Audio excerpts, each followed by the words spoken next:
Muito bem, nós estamos aqui de volta para mais uma aula do curso da ETAD e nós estamos estudando as doutrinas do homem e do pecado.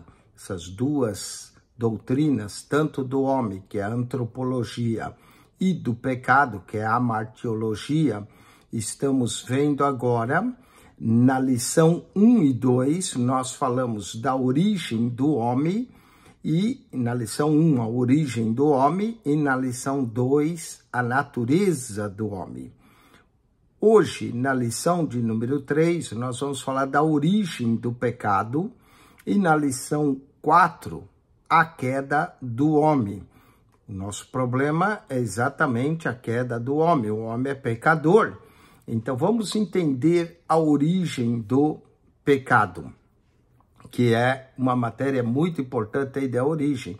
Muita gente acha que o pecado é de origem humana, quando na verdade não é. O pecado, ele é de origem angelical. E nós vamos entender essa origem do pecado. Vamos falar então sobre isso. Nas lições anteriores, estudamos os motivos que fazem do homem uma obra excelente, ou seja, a obra-prima de Deus na criação.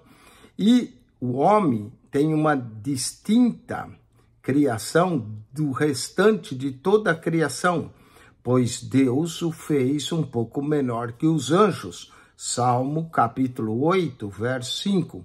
Ao encerrar a obra da criação, o Senhor disse que tudo que ele tinha feito era muito bom, e isso inclui o homem e no seu corpo. Para algumas pessoas seria um obstáculo o corpo à vida espiritual, mas não é. Aprendemos que o homem é um ser completo, integral e íntegro, e não pode ser considerado um ajuntamento de partes. E o mais importante de tudo é compreendermos porque o homem é a imagem e a semelhança de Deus, e o que distingue ele de todos os animais e de todas as coisas criadas pelo Senhor. Talvez desejássemos parar nossos estudos nesse ponto, mas não podemos ignorar que o universo e o mundo criados por Deus foram invadidos por um poder estranho. O paraíso foi perdido e o pecado está aqui. O ser humano vive em um ambiente hostil por causa do pecado. Dedicaremos, então, nessa lição, ao estudo de algumas hipóteses a respeito da origem do pecado e nos concentraremos, na verdade, sobre esse fato revelada na Bíblia. Preciso adverti-los, caros alunos, que nossas próprias aulas não serão agradáveis como as primeiras, pois nós seremos confrontados pela verdade sobre o pecado e quanto o pecado estraga o nosso mundo e as nossas vidas. Nós deparamos com a razão para o crime, a violência, a guerra, o derramamento de sangue, o ódio e todos os outros males que cercam a humanidade. Todos são conhecidos de nós e é um quadro sombrio, mas devemos estudá-lo, o pecado. Falemos nesta lição, nós vamos tratar da origem do pecado no universo. Falaremos também da origem do pecado no mundo e os antecedentes da invasão do pecado. Comecemos então com o texto 1. O aluno deve acessar sua plataforma e seguir. Texto 1, a origem do pecado no universo. Você já imaginou o que Pedro deve ter sentido ao descer do barco para andar sobre as águas? Em Mateus, capítulo 14, verso 29. Ele sabia que não havia em que apoiar-se, tentando firmar-se sobre a água. O estudo da origem do pecado pode causar em nós a mesma sensação de Pedro, pois não existe uma imagem explícita do pecado nascendo. É preciso, então, firmar pela fé os pés no que nos é dito pela Bíblia e aceitar tanto o que as Escrituras dizem, como aquilo que elas também não afirmam. E assim entenderemos a origem desse terrível mal chamado pecado.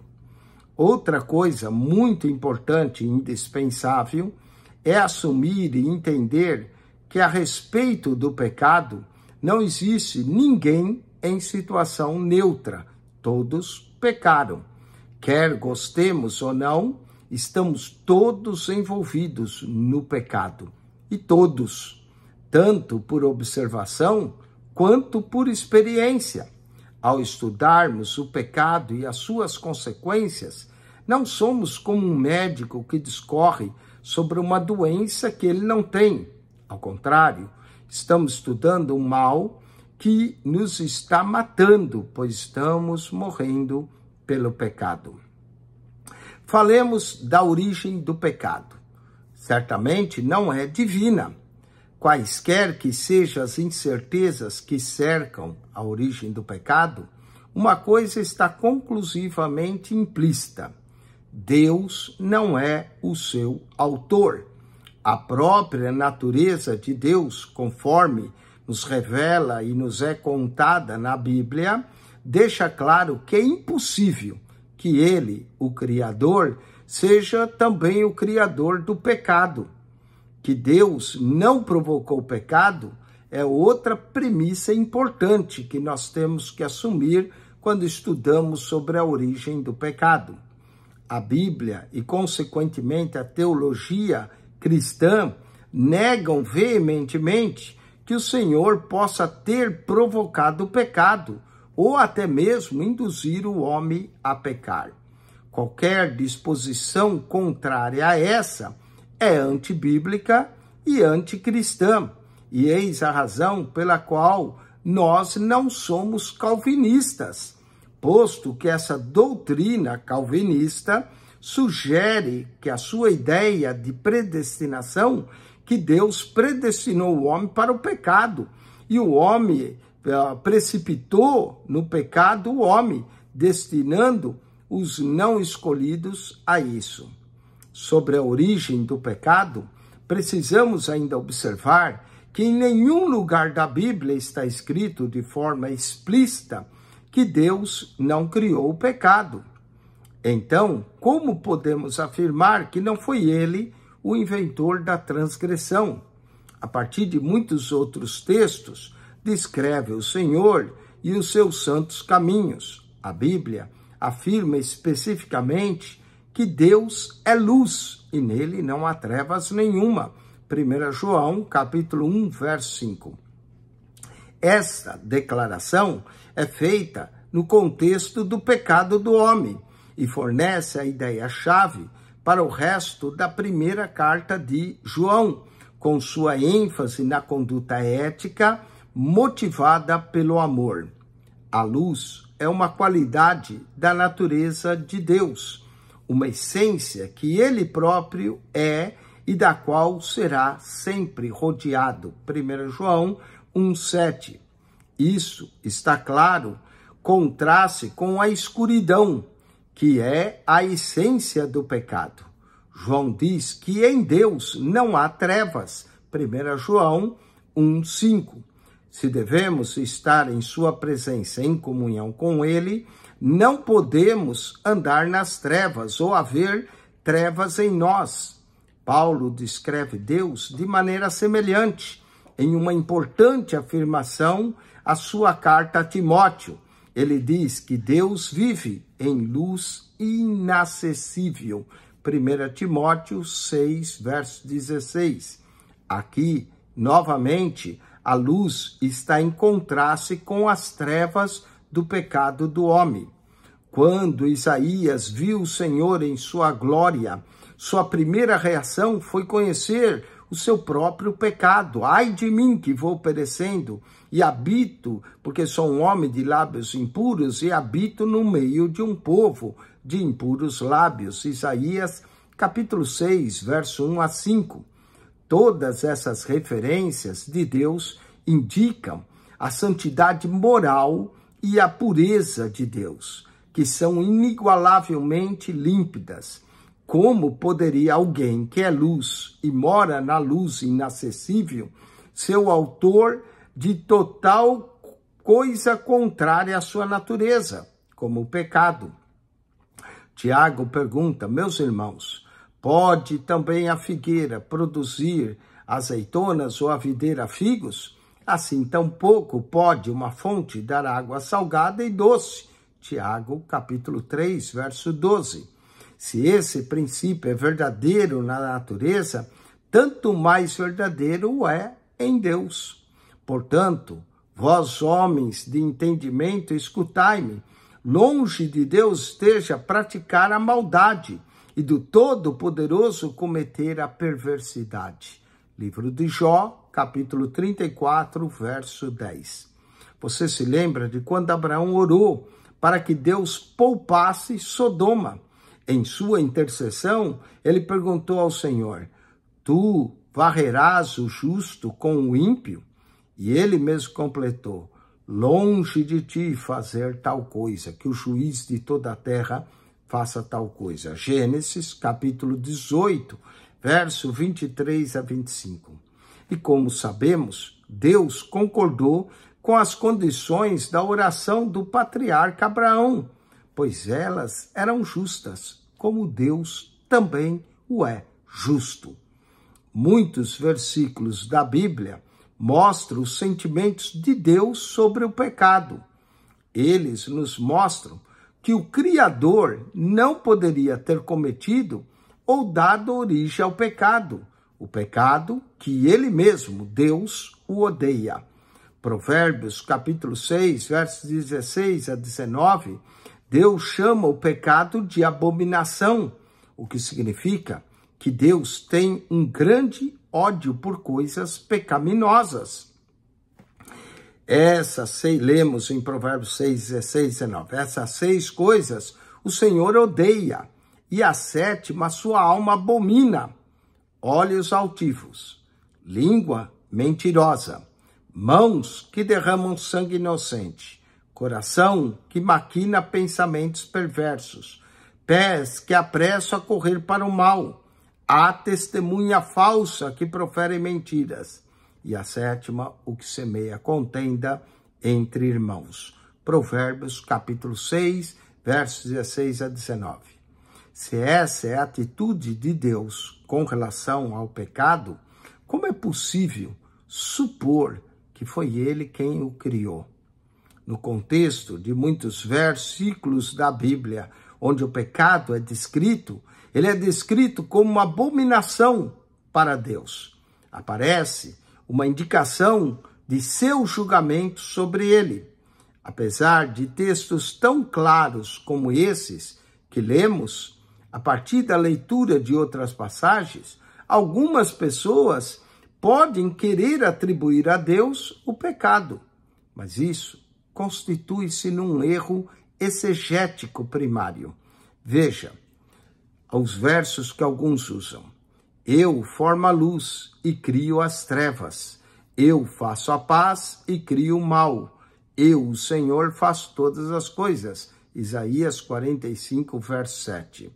Esse verso dá margem para que alguns interpretem que Deus é o criador do mal, sem entender direito a exegese do verso. Vamos ao outro. Tocar-se-á trombeta na cidade, e o povo não estremecerá. Sucederá algum mal na cidade, sem que eu, o Senhor, o tenha feito? Amós, capítulo 3, verso 6. Esses versos mostram que Deus criou o mal? Será? E a resposta é claro que não. Podemos resolver o problema com um simples entendimento de uma única palavra pode ser usada com mais de um significado. E isso é verdadeiro em todas as línguas. A palavra mal, como vimos nessa passagem de Isaías 45, verso 7 e Amós 3, 6, refere-se a desastres que traziam tristeza, mas não um conceito moral que envolve pecado. A Bíblia não hesita em atribuir a Deus a responsabilidade pelas calamidades, aflições e desgraças. Os versos citados são evidência disso. Outra passagem muito significativa quanto a esse contexto é chamado de Deus a Moisés. Nela, o ex-príncipe do Egito protesta que não é eloquente o suficiente para falar em nome de Deus ao faraó. E o Senhor lhe responde: quem fez a boca do homem? Ou quem fez o mudo? Ou o surdo? Ou o que vê? Ou o cego? Não sou eu, o Senhor? Êxodo, capítulo 4, verso 11. Aqui, Deus afirma ser responsável pelas aflições na vida dos homens, como a cegueira, a mudez. Poderíamos dizer que Deus apenas permite o que ele usa as forças materiais do mundo para causá-las, mas o registro acima simplesmente diz que Deus as faz, crendo que Deus só faz o que é certo e submetendo-se à sua soberania, não procurando entender as ações de Deus, mas confiar. Lembro-me do dia em que levamos aqui é o autor falando, nosso filho mais velho ao médico para sua primeira injeção. Ele estava feliz, sorrindo, enquanto deitado na maca, mas esquecemos a expressão do seu rosto quando ele finalmente percebeu a agulha. Seus olhos se arregalaram de dor e ele começou a chorar. Se soubéssemos falar, ou se soubesse falar, ele sem dúvida teria nos acusado de não amá-lo. Mas nós estávamos dispostos a sofrer com ele, porque o amava. O salmista diz: antes de ser afligido, andava errado, mas agora tenho guardado a tua palavra. Salmo 119, verso 67. Deus nos ama tanto que está disposto, às vezes, a permitir que cause-nos dor, se isso for necessário para o nosso bem, como o filho que levamos para levar uma agulhada de uma injeção, mas é para o seu bem. Tiver minha cota de aflições e não gosto nem um pouco delas, e ninguém gosta, mas não temos problema de conciliar nossa visão de justiça absoluta de Deus com todas as suas ações, incluindo a dor que possamos sofrer. A segunda questão, ainda mais difícil, em alguns casos, parece que as Escrituras atribuem a Deus o envolvimento direto nos atos pecaminosos dos homens. Exemplo, Êxodo, capítulo 4, verso 21. Deus diz a Moisés que endureceria o coração de Faraó. E podemos ver Êxodo 9, 12, Êxodo 10, 20, 27, 11, 10, 14, 4, verso 8 e 17. A principal palavra hebraica, aqui traduzida como endurecer, significa fortalecer, tornar firme. E ela ocorre cerca de 100 vezes no Antigo Testamento, e frequentemente com a ideia de tornar obstinado ou perverso. O que fazer com isso? É preciso dizer que as Escrituras não apenas afirmam que Deus endureceu o coração de Faraó, mas também que Faraó endureceu o seu próprio coração. Êxodo capítulo 8, versos 15, 9 e 34. A palavra hebraica aqui pode ser entendida significando que Deus fortaleceu a obstinação de Faraó, que já estava no coração daquele homem duro e mau. Essa ideia está de acordo também com o Salmo 81, verso 11 e 12.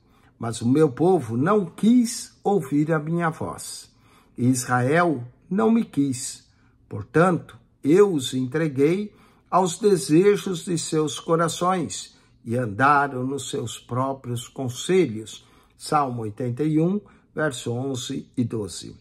É evidente que tanto no Antigo como no Novo Testamento, que Deus usou as ações pecaminosas dos homens para cumprir seu propósito. Como exemplo, Deus usou os pecados dos irmãos de José para a salvação de toda a família de Israel. Ele também usou a perseguição da igreja por Saulo de Tarso para espalhar os crentes em todos os lugares, para que o evangelho pudesse ser espalhado. Isso, porém, não significa que Deus, que é luz e que cria a espiritualidade a partir das trevas, ou que, odiando o pecado, ele mesmo tenha criado o pecado. Falemos do pecado. O pecado não é eterno. A igreja também rejeita a explicação monística para a origem do mal. O monismo, cujas raízes são filosóficas e estão nos filósofos pré-socráticos, atribui uma fonte, uma origem singular a todas as coisas. Logo, sendo Deus o único com capacidade criativa, então, para o monismo, eles ensinam que Deus é o autor de tudo, incluindo do pecado. Essa é uma heresia clara. Outra tentativa de explicar a origem do pecado é o dualismo. Nessa visão, que também é errada, sugere que o universo está eternamente sob o domínio de dois princípios opostos, o bem e o mal, a luz e as trevas. O gnosticismo, que recebeu seu nome da palavra grega gnosis, que quer dizer para saber, foi uma das primeiras formas de dualismo. Ensinava que a matéria era má e que apenas o mundo não material, ou seja, o espiritual, era bom. Sendo assim, o espírito no homem representa o princípio do bem e o corpo humano, que é matéria, o princípio do mal. A libertação do corpo mal veio por meio da gnose, ou do conhecimento, ou do saber. Obviamente, a salvação não viria por qualquer tipo de conhecimento, mas somente pelo conhecimento que era detido pelos gnósticos, claro, né?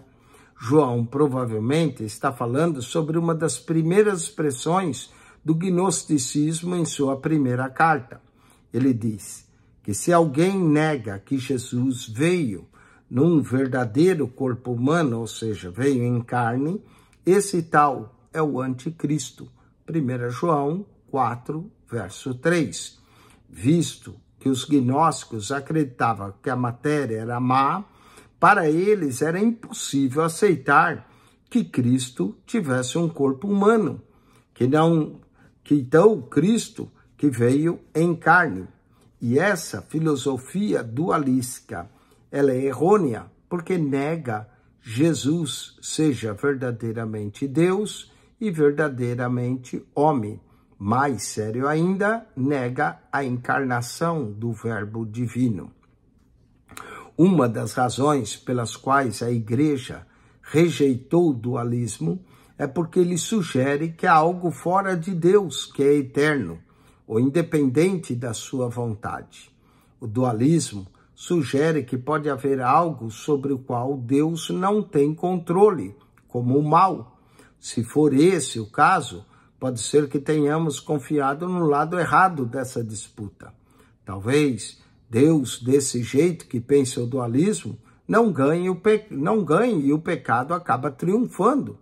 O dualismo sugere que talvez devêssemos ficar do lado de Satanás, pois ele teria chance de ser o vencedor. Certamente é nisso que os satanistas acreditam. Eles sentem a força do mal no mundo e acreditam que ela é mais poderosa do que a força do bem e que acabará por triunfar. Isso é uma blasfêmia e também um pensamento imperdoável. Contudo, pasme você, querido aluno, existem falsos teólogos que se passam por cristãos que acreditam que Deus pode não ser tão poderoso como a Bíblia diz. Esses ensinadores, mestres de doutrinas de demônios, insistem que a escolha entre Deus e o diabo é apenas uma aposta, um jogo de sorte e azar. Eles ainda dizem que quanto mais pessoas estiverem com Deus, maiores as chances de o Senhor ganhar essa guerra. Dá para acreditar em algo assim? Para esses blasfemos, existem coisas que Deus não controla. E aqui fica claro, portanto, que qualquer forma e qualquer quantidade de dualismo devem serem rejeitadas com todas as nossas forças. Deus é soberano. Ele vai e triunfa, e não há poder ou pessoa no céu ou na terra que esteja fora do seu controle. Falemos agora do pecado. Está ligado ao diabo. A Escritura registra o aparecimento de um ser que se opõe a Deus. Ele questiona a palavra de Deus. Ele questiona a real preocupação de Deus por Adão e Eva, acusando Deus de recusar o acesso a uma árvore que era desejável. É claro que o tentador em Gênesis 3 é uma inteligência pessoal maligna, e parece evidente que no restante das Escrituras que o poder por trás da serpente era o diabo. Na verdade, o diabo é chamado de a antiga serpente, em Apocalipse, capítulo 20, verso 2, onde João se refere a ele como essa serpente lá do Jardim do Éden. De onde veio o diabo? Por que ele está em oposição constante a Deus? A origem do pecado ao universo está ligada ao diabo, a Satanás. Como sabemos, o homem não é a única ordem de seres que está envolvido no pecado. Na epístola de Judas, verso 6, lemos sobre o tratamento de Deus para com os anjos infiéis. E na segunda carta de Pedro, podemos também ler, porque Deus não perdoou os anjos que pecaram, mas havendo-os lançado no inferno, os entregou a cadeias da escuridão, ficando reservados para eles o juízo, segundo Pedro, capítulo 2, verso 4. Ambas as passagens, tanto a de Judas, verso 6, quanto 2 Pedro 2, 4, se refere a seres que foram criados, bons, mas se afastaram do seu estado original. Fica claro que os escritores bíblicos presumem que Satanás é o cabeça desses seres. Em 1 João 3, verso 8, lemos que o diabo peca desde o princípio. E no Evangelho de João, afirma que o diabo é o pai da mentira. João, capítulo 8, verso 44. Sem dúvida, esses textos indicam-nos as origens do pecado no universo. Mais especificamente, qual foi o pecado original do diabo?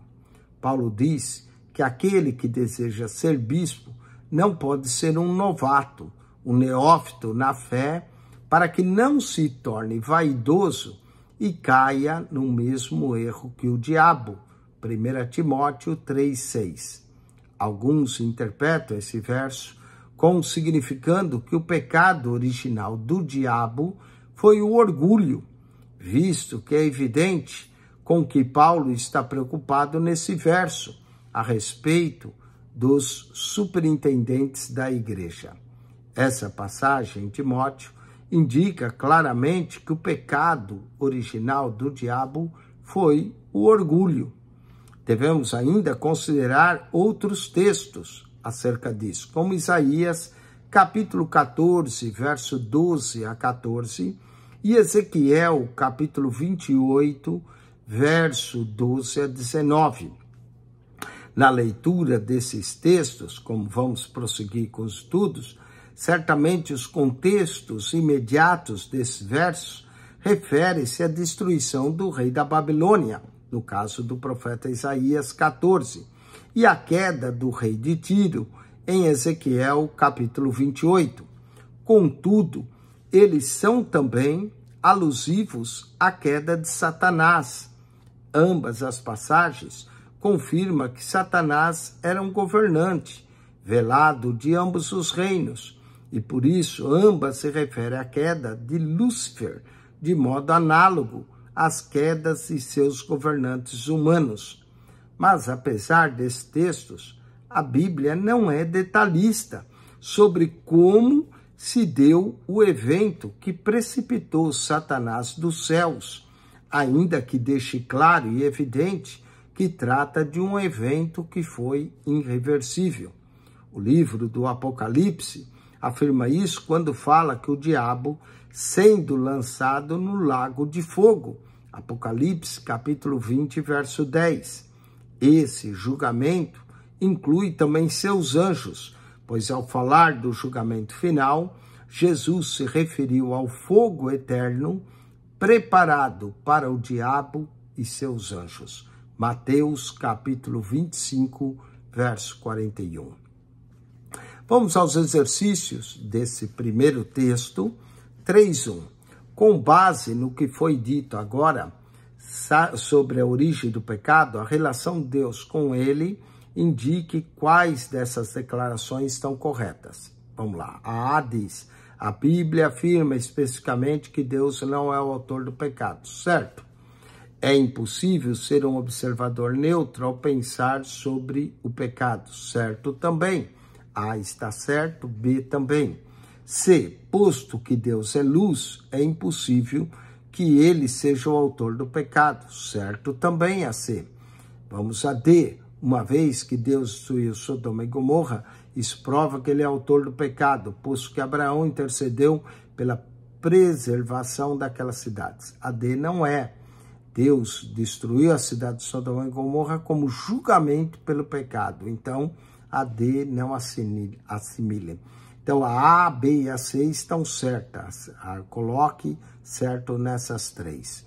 Vamos assinale cada afirmação verdadeira. A, na 3.2. A Bíblia indica que Deus comete o mal pecaminoso. Essa não é. B, nas Escrituras, Deus assume a responsabilidade por alguma das aflições dos homens. Pode marcar B. Sim, Deus assume a responsabilidade por algumas aflições do homem. C, existe passagem na Bíblia que parecem sugerir que Deus faz com que os homens ajam pecaminosos. Também parece sugerir, então o que está aí, a C pode marcar. O tipo de resposta que uma pessoa dá a Deus condiciona a sua disposição de responder a ele no futuro, certo também. Visto que Deus odeia o pecado, ele não pode usar o pecado para realizar seu propósito. E também está certa. Então coloque aí, apesar que Deus tem a capacidade de transformar o mal em bem. Então, tá aí. Vamos lá, 3.3. Escreva uma declaração baseada nas Escrituras que descreva tanto a essência de Deus quanto a sua atitude para com o pecado. Podemos falar da essência de Deus, que Deus é luz e nele não há trevas. Tá aí a sua atitude para com o pecado, mostrando conclusivamente que Deus não é o autor do pecado. 1 João 1,5. Deus é luz e nele não há trevas. Vamos ao 3.4. Assinale as sentenças que demonstram o que é dualismo. Bom, vamos lá. O que é dualismo? Letra A. Existem duas forças no universo que estão em eterna oposição uma à outra. Isso é o que o dualismo ensina. A pode marcar.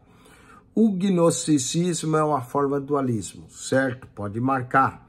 O dualismo pode levar à conclusão que Deus pode não triunfar sobre o mal, certo? Pode marcar. E a D, a obra de Cristo na cruz é significativa no pensamento dualista. Essa não marca, tem nada a ver. Então fica A, B e C, pode marcar essas três. 3.5. como a cruz de Cristo contradiz biblicamente a proposição dualística de que o pecado é eterno. Bom, a cruz de Cristo se opõe a isso, mostrando que Cristo pagou pelos nossos pecados. Portanto, o pecado não é de origem eterna, ele entrou no mundo. Então, 3:5 é assim que nós vamos responder. O pecado entrou no mundo, portanto, não é de origem eterna, ele teve uma origem. 3:6. Assinale cada alternativa correta. No jardim do Éden, o tentador era uma inteligência pessoal, certo? Alguns estudiosos defendem que serpente, em Gênesis 3, deve ser a serpente um nome próprio. Alguns defendem isso, pode marcar B. C. O homem é a única ordem de seres que está envolvida no pecado. A C não é. Os anjos também estão envolvidos no pecado. D. Sabemos muito menos sobre a origem do que a existência do pecado no universo. Isso, nós sabemos menos da origem do que a existência. D pode marcar. E. O pecado original do diabo é orgulho, certo? Pode marcar essa também. E F, a esperança redentiva para os anjos caídos. Essa está errada. A redenção se aplica à humanidade e não aos anjos. 3:7. Que reação você tem ao fato de Deus não prometer redenção aos anjos caídos? Aqui a resposta é pessoal. Alguns vão achar que Deus deveria prometer redenção aos anjos. Outros, porém, a nossa reação é que os anjos sabiam melhor. Essa é a reação e eles, então, não têm uma redenção. E baseado também no que Jesus falou, o fogo eterno preparado para o diabo e seus anjos. Vamos ao 3:8. Por que concluímos que a origem do pecado no universo está ligada ao diabo?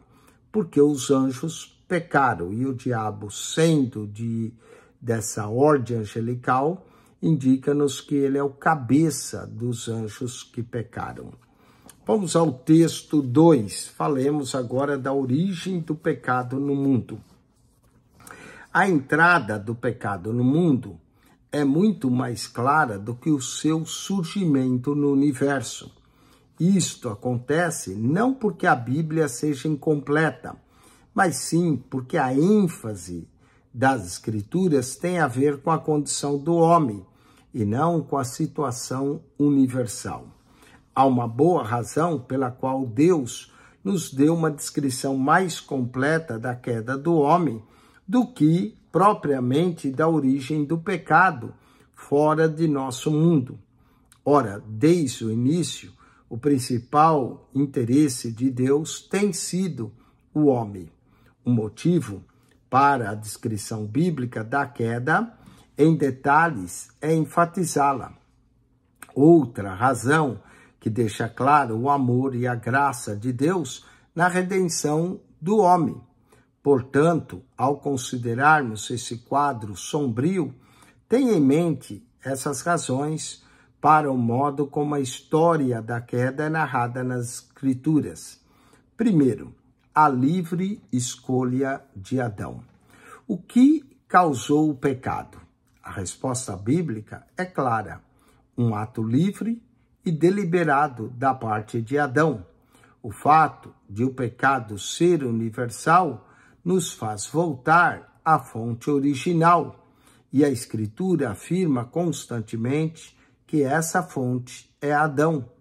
O relato em Gênesis 3 coloca a culpa diretamente no homem, e nada sugere que o homem foi criado para pecar.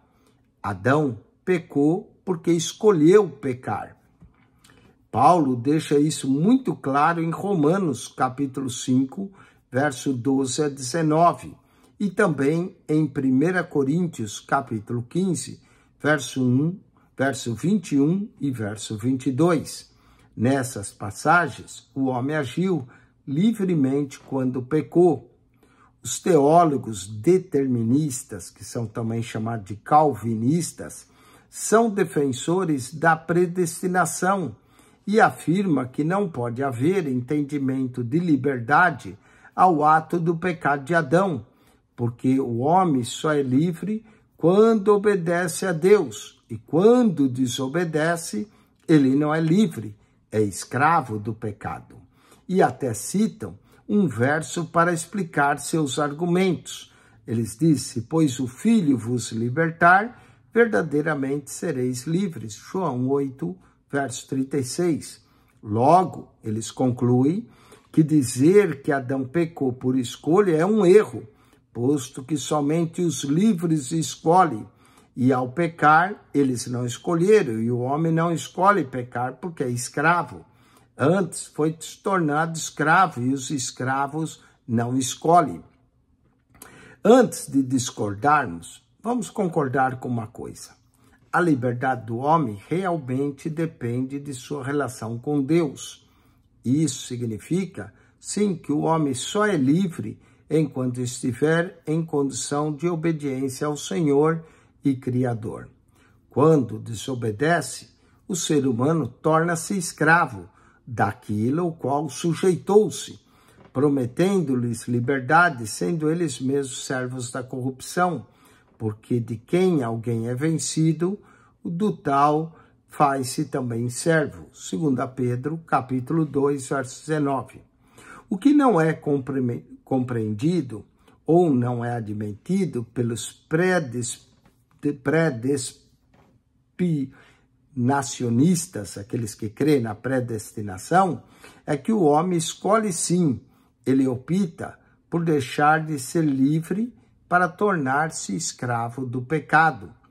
E essa escolha que sim existe é que introduz o pecado no mundo por Adão e encontra também eco na vida de todos os seres humanos, conforme Paulo diz, que pecam à semelhança de Adão. Então, note, prezado aluno, que o pecado é resultado, sim, da escolha livre de Adão.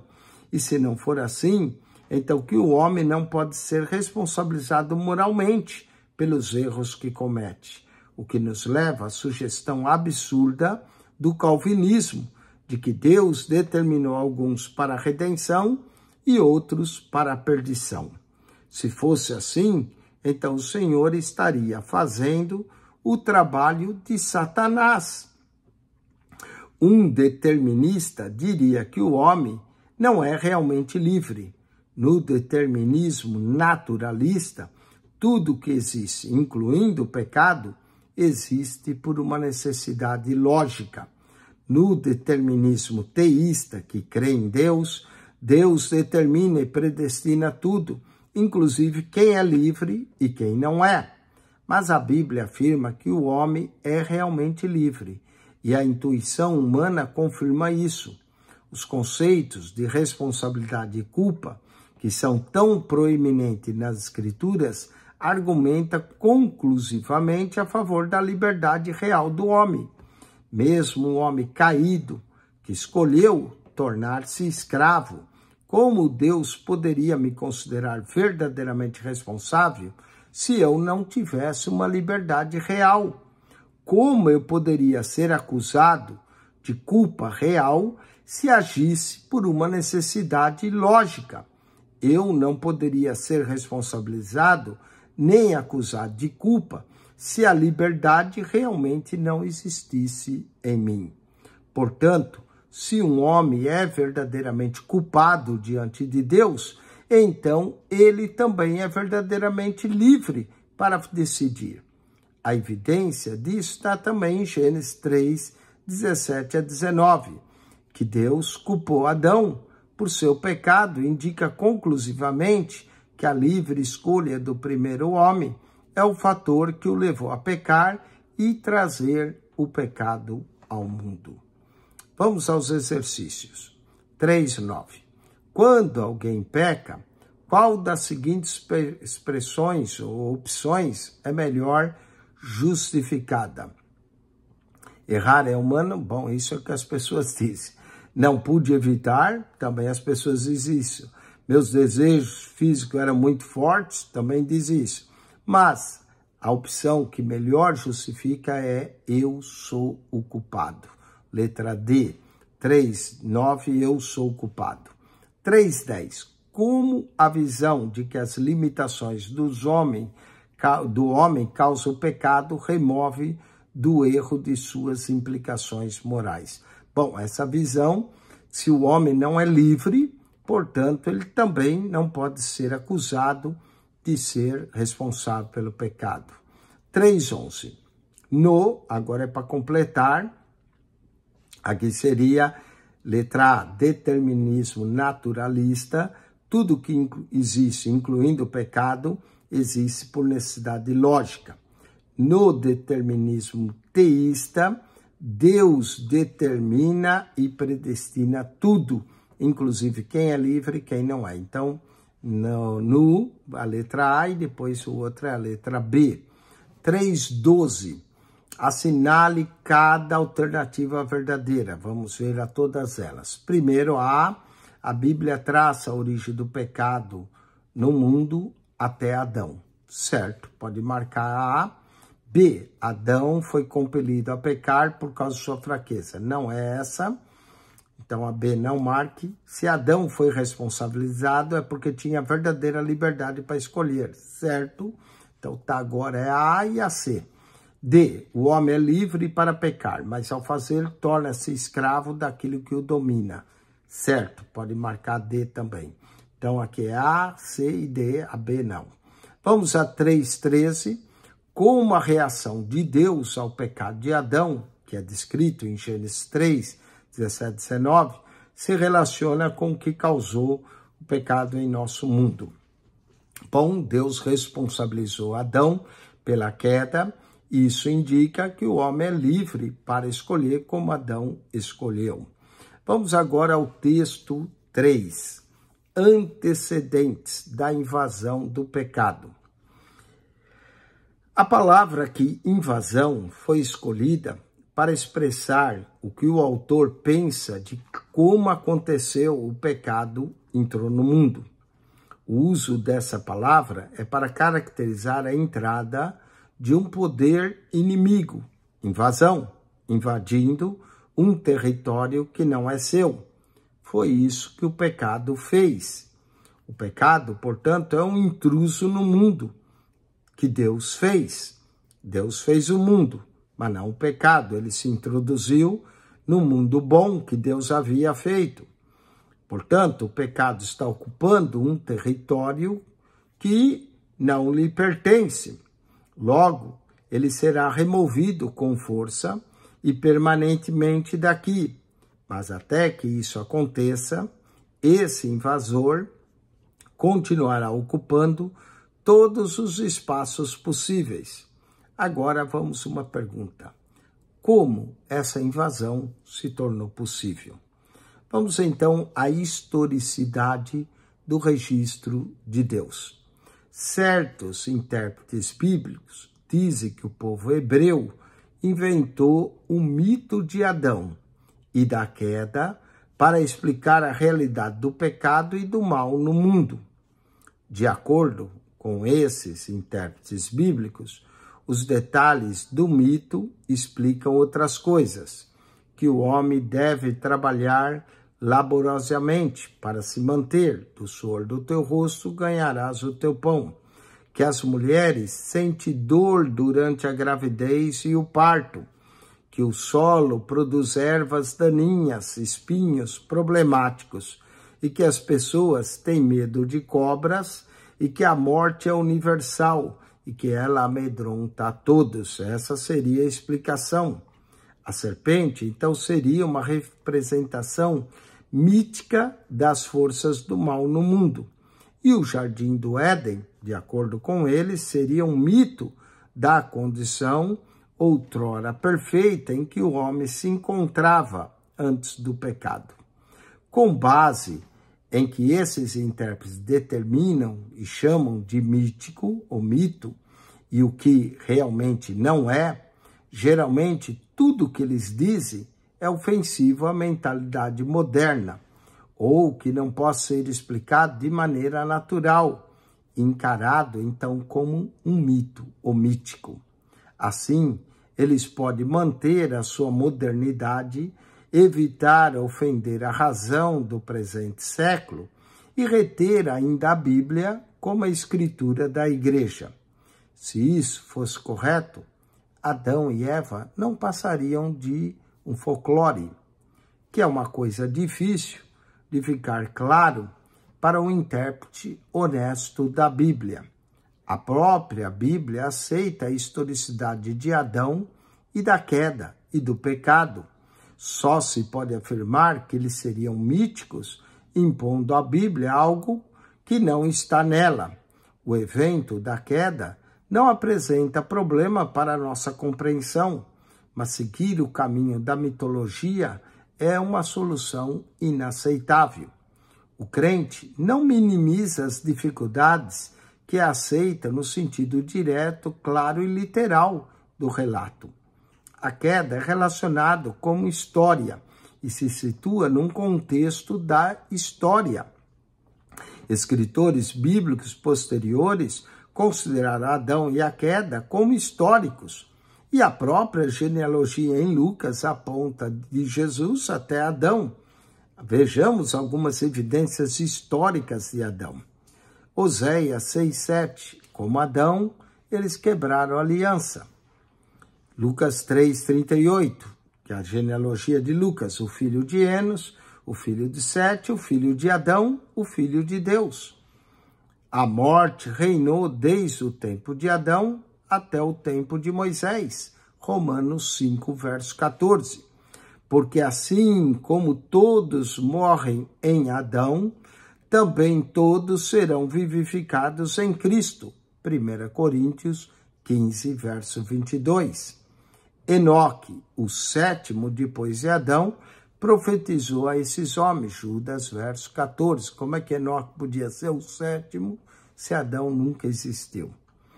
Todas essas referências indicam a atitude da Bíblia, que Adão é histórico e a queda são parte da história real e não um mito. Em declarações muito significativas, como em Romanos 5, em 1 Coríntios 15, Paulo baseia seu ensino sobre o pecado e a morte e sobre a ressurreição na historicidade de Adão e da queda. É evidente que a partir da comparação que Paulo faz de Adão com Cristo, que o apóstolo não questionou a realidade histórica tanto de Adão quanto da queda. Questionar o julgamento de Paulo sobre o assunto é questionar também a autoridade apostólica do mesmo. Deus ordenou em Gênesis 2, 16, 17, lemos que o Senhor disse ao homem que ele era livre para comer de qualquer árvore do jardim, mas que não deveria comer da árvore do conhecimento do bem e do mal. Nesse mandamento, Deus indica sua autoridade soberana sobre o homem, determinando o que é um comportamento aceitável e o que não é. Deus não consultou Adão. O Senhor simplesmente diz ao homem o que ele pode fazer e o que ele não pode fazer. Ai daquele que contende com o seu Criador. O caco, entre outros cacos de barro, poderia dizer ao barro, o que o formou, que fazes, ou a tua obra não tens mãos? Isaías 45, verso 9. Podemos não concordar com isso e podemos não gostar, mas isso não muda coisa alguma. Porém, quando Deus deu a ordem, não foi o exercício egoísta de sua soberania. Ele o fez tendo em vista o bem supremo do homem. Deus disse ao homem que de todas as árvores do jardim estavam disponíveis para ele se alimentar, exceto uma, a árvore do conhecimento do bem e do mal. Qual era a natureza dessa árvore? Eu não aceito a sugestão de que havia algo mágico na árvore. Não creio que houvesse uma propriedade física ou química em seu fruto que pudesse transmitir certo conhecimento. Consideramos que a árvore era de natureza sacramental, isso é, como os elementos da ceia do Senhor. Quando participamos da ceia do Senhor, não consideramos que os próprios elementos tenham composição química ou física que permita participar do corpo de Cristo. Contudo, na fé obediente, os elementos se tornam o veículo que me leva a crer que o pão que eu como é o corpo, ou a comunhão no corpo de Cristo. A mesma coisa ocorre no jardim, a árvore. Era simplesmente um ponto de referência relacionado à obediência do homem. O fruto em si não tinha propriedade diferente capaz de introduzir o bem ou o mal no homem. O conhecimento do bem e do mal que Adão e Eva já possuíam intelectualmente, uma vez que sabiam distinguir o certo do errado, o proibido do autorizado, passaria a ser uma experiência consumada a partir da decisão de desobedecer. Deus alertou. Deus disse a Adão que poderia comer de todas as árvores do jardim, exceto de uma. E ele advertiu Adão que se houvesse desobediência, haveria morte. Gênesis 2,17. Seu desejo pela obediência do homem foi o motivo da advertência. Deus não deixou Adão em ignorância quanto às consequências da desobediência. Se Adão errasse, morreria. Você e eu sabemos que a morte do primeiro homem e da primeira mulher não foi instantânea. Isso nos permite vislumbrar com clareza os dois aspectos mortíferos do pecado: a morte física e a separação entre o pecador e Deus, que é a morte espiritual. Ora, o princípio básico da morte, em todas as formas, é a separação. Portanto, Adão morreu de duas maneiras. A morte espiritual foi a sua separação do Criador. Ele foi colocado para fora do jardim. Ele caiu imediatamente sobre o desprazer de Deus, e o vínculo entre o Senhor e o homem foi quebrado. Adão morreu em seu espírito. A sua mente assumiu uma atitude subjetiva de inimizade para com Deus. Ele descobriu-se separado de Deus e experimentou vergonha e culpa. E medo também. Adão não morreu fisicamente naquele momento, mas o processo de sua morte física começou no exato instante da sua desobediência, até finalmente conduzi-lo à sepultura. As advertências de Deus não foi vã. Quando Adão pecou, sabia disso. Os alertas divinos devem serem respeitados e considerados com solenidade e seriedade. Essa é uma lição muito importante para nós. Deus exigiu, Deus requereu obediência perfeita e incondicional de Adão. Não poderia haver exceções ao seu comando. Deus, em sua graça e em seu amor, tornou tão fácil quanto possível a obediência de Adão. Ele o criou com uma natureza justa e santa. Ele o colocou em um ambiente perfeito. Mas Adão foi chamado à obediência pelo comando declarado e pela advertência de Deus. Para o nosso pai Adão, uma ordem divina e uma advertência solene não foram suficientes. E isso nos faz perguntar ao nosso próprio respeito: esperamos que Deus faça exceções às suas advertências a nós? Não. Prezado aluno, não espere exceções à regra, pois a lei do Senhor é perfeita e clara. O que ele exige de nós é muito pouco e devemos cumprir cabalmente. Nossa salvação também depende da nossa obediência. Vamos aos exercícios. O mito, com alguns intérpretes, aplicam a palavra ao conteúdo bíblico, é uma história tradicional, aqui de eventos reais, que explicam a visão do mundo de um povo. Letra A. Evento supostamente histórico explica a visão de um mundo a um povo. Não é essa. B, não. Eventos não históricos explica a visão do mundo de um povo. Letra C. Eventos superficiais que explicam a visão. A mais correta aqui, 3,14, é a letra C, que é como alguns intérpretes aqui enxergam. Eventos não históricos explica a visão de um mundo e um povo. Vamos a 3,15. Das seguintes declarações a respeito de Adão e a queda, qual é a correta? Aqui é para marcar uma correta. Trata-se de um mito, não é isso. A Bíblia, em sua linguagem mitológica, para descrever também não é. A Bíblia baseia em doutrina significativa na sua historicidade. Paulo baseia seu ensino sobre o pecado e sua natureza, a mitologia de Adão. A letra C é a certa. A Bíblia baseia as doutrinas significativas na sua historicidade. Letra C. 3,16, descreva resumidamente 2 fatos de referência bíblica, a queda, que ajuda a estabelecer a historicidade da invasão do pecado nesse mundo. Bom, podemos citar Romanos 5,12, que o pecado entrou no mundo por meio de Adão, e podemos citar que 1 Coríntios 15:22, que em Adão todos morremos e em Cristo somos vivificados. 3,17.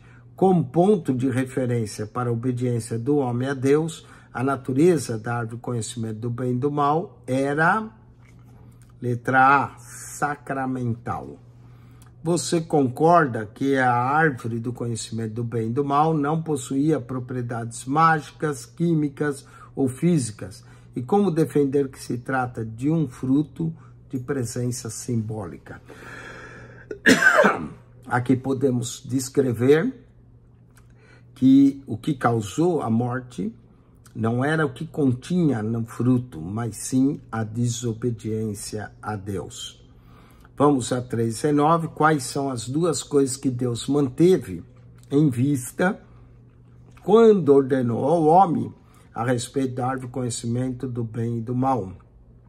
O que podemos dizer é a autoridade divina, não é? E a ordem de Deus. Qual é o princípio básico da morte em todas as formas? O princípio básico da morte é a separação. Separação. Vamos ao 3,21. Assinale cada alternativa verdadeira. Aqui Adão não estava ciente das consequências. Aqui o A não é. B, Adão morreu fisicamente, assim comeu da árvore, também não é a B. É a C. Deus não faz exceções à exigência por obediência. 3,21C. 3,22. A natureza da obediência que Deus esperava de Adão é corretamente descrita como, aqui A e B estão corretas, uma obediência incondicional e uma obediência perfeita. A e B estão corretas. 3,23. O que o pecado de Adão nos ensina sobre esperar que Deus flexibilize seu santo padrão de santidade? Bom, aqui nos ensina que Deus não flexibiliza seu padrão de santidade. Devemos obedecer a Deus e não há exceção à regra. Vamos à revisão da lição. Assinale com X a alternativa correta. Dizer que Deus odeia as mãos que derramam sangue inocente. Aqui podemos colocar a letra B. Mostra que o Senhor se opõe ao pecado. 3,25. Os escritores da Bíblia declaram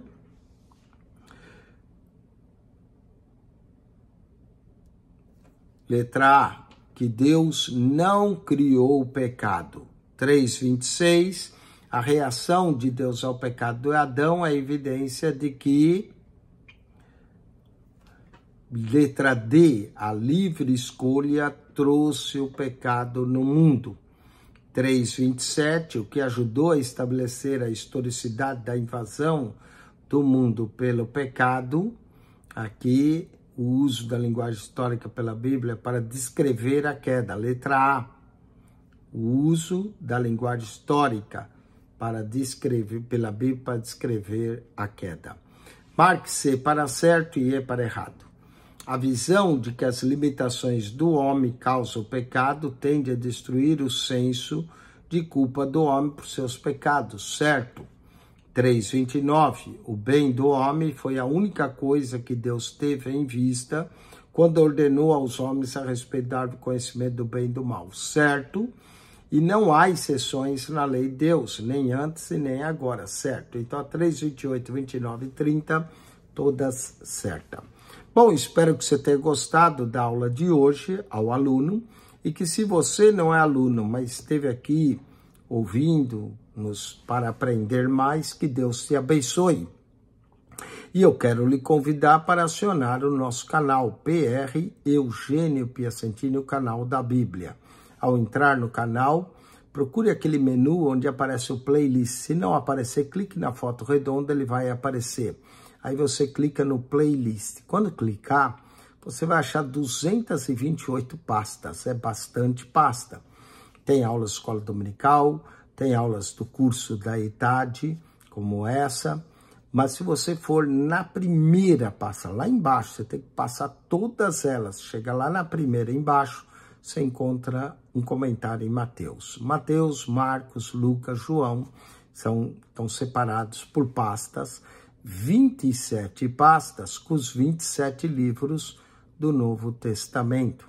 Depois você vai achar outras pastas como a Bíblia, onde nós falamos sobre como interpretar a Bíblia, e depois Gênesis, Êxodo até Malaquias, mais 39 pastas, completando um total de 27 do Novo, com 39 do Antigo, de 66 pastas, as primeiras 66 lá embaixo, com um comentário de toda a Bíblia para você.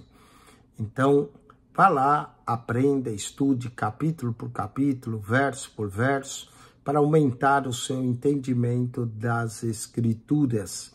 Se você também for nas pastas a Bíblia, Gênesis, a Bíblia, Êxodo, ali nós lemos a Bíblia para você, porque a fé vem pelo ouvir e o ouvir a palavra de Deus.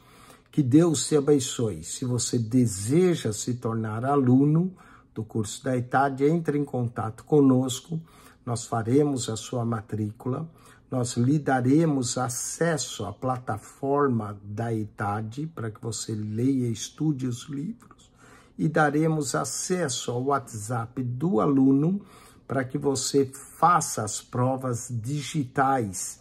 É tudo digital.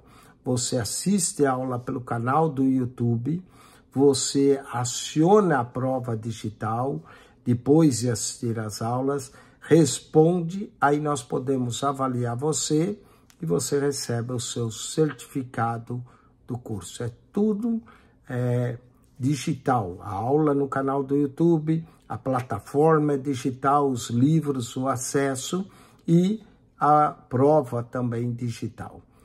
PR Eugênio Piacentini, o canal da Bíblia, subscreva.